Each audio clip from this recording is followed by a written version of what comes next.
quando nós falamos em planejamento em educação musical e a nossa temática é palavra sonora, o que nós temos para planejar com a palavra sonora? Nós temos diferentes jogos, brinquedos, brincadeiras e experiências para fazer com as crianças com a palavra sonora que moram na música tradicional da infância.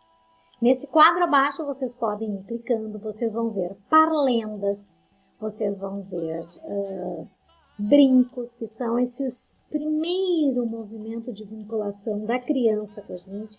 Vocês vão ver uma história indígena narrada pelas professoras, contando uma história de boca de índio, como se diz, uma história que foi muito importante para nós, porque eu trabalhava na Unisc, Universidade de Santa Cruz do Sul, e lá nós começamos a pesquisar qual é o conceito de infância para os indígenas.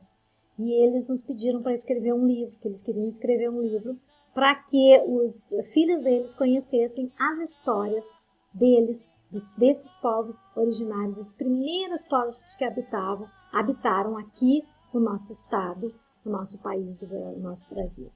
E foi muito legal essa história, meus alunos adoram, e vocês vão ouvir então essa história contada. É muito legal que vocês contem a história para as crianças, enquanto performance de corpo. Também é muito legal vocês gravarem as crianças e fazerem livros com as crianças. A gente tem vários livros com as histórias que elas contam, né? Essa questão de contar histórias, de falar histórias, é uma tradição antiguíssima, que aqui no Pago é normal a gente fazer as rodas de chimarrão para contar história, para contar causos, para contar trovas, para cantar a vida. E eu acho que tem uma coisa muito importante nessas narrativas que são desses povos. Também a gente pode pensar que as palavras, e a palavra sonora em si, ela existe também enquanto resistência e é enquanto palavrão.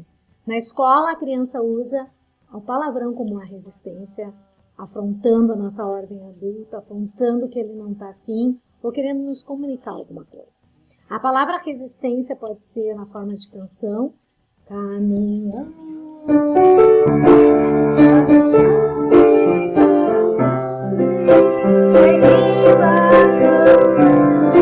Somos todos iguais, braços dados ou não, nas escolas. Então essa palavra, a canção de protesto, mas tem a palavra protesto. A gente vai pensar no funk. O funk nasce como uma palavra de protesto, um protesto de um povo que vem para viver nos Estados Unidos e ele é colocado, assim como o nosso querido e morto agora essa semana, a gente não pode esquecer do Floyd. E a grande questão é que essa palavra vem enquanto resistência. E o funk, na verdade, as pessoas trabalhavam geralmente em diferentes trabalhos. E aí se uniam para tocar.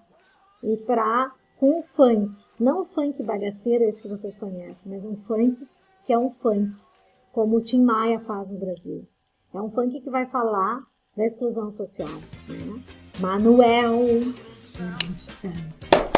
foi pro céu, ia pro trabalho sozinho às 6 da manhã. Esse na que eu tô falando é todo um naipe de sopro que é obrigatório ter no funk. E que tem no funk.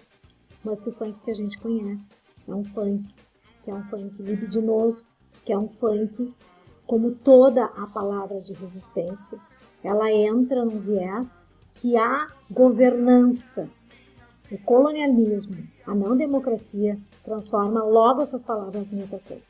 A gente tem o slam. Eu coloquei aqui para vocês o slam de uma aluna minha do curso de pedagogia da URGS. Ela faz parte de um grupo, que é um grupo de meninas que declamam slams nos sábados, parece que de 15 em 15 dias, na frente do mercado público de Porto Alegre. Então, vocês vão ver o que é um slam e como fazer um slam. Elas foram na nossa aula, na sala de aula, e nos ensinaram a fazer um slam. Essa música, que não é música, é palavra de resistência. E ele começa em Porto Alegre, na Vila Bom Jesus, porque as pessoas estão sendo completamente mortas pelas brigas dos traficantes entre si e dos tiroteios. E um núcleo de pessoas começa a criar o Islã para contar do que está acontecendo lá. E ao contar, eles vão fazendo diferentes trabalhos. A gente tem um cara muito importante em Porto Alegre, que chama Bruno Negrão, que é o cara que fundou e difundiu esse Islã. E a partir dele, tem diferentes núcleos em Porto Alegre que fazem Islã enquanto palavra de resistência. Mas eu tenho que contar para vocês que já nasceu o Islã chamego, já nasceu o Islã canção. Ou seja, essa palavra que começa falando de um governo que não usa da democracia, de um governo que não oferece a todos os cidadãos brasileiros a potência da educação e da educação em música. A música não é para poucos, a música não é para ricos, a música é para todos nós, o português é para todos nós. A escola é o lugar onde a criança, o estudante, tem que ter tempo livre para viver a vida. Quando eu falo tempo livre, eu não estou dizendo que ele vai fazer o que ele bem quiser na escola. Eu estou dizendo que é um espaço onde nós vamos composição, compor caminhos, compor percursos, construir com eles narrativas que façam a diferença na nossa vida. Eu agradeço demais a participação de vocês, espero que essa formação esteja caminhando. A gente acaba aqui esse bloco e a gente depois segue. Palavra sonora acabando, um cardápio que pode ser servido a qualquer momento. Lembrando que música é alimento de nossa cesta básica.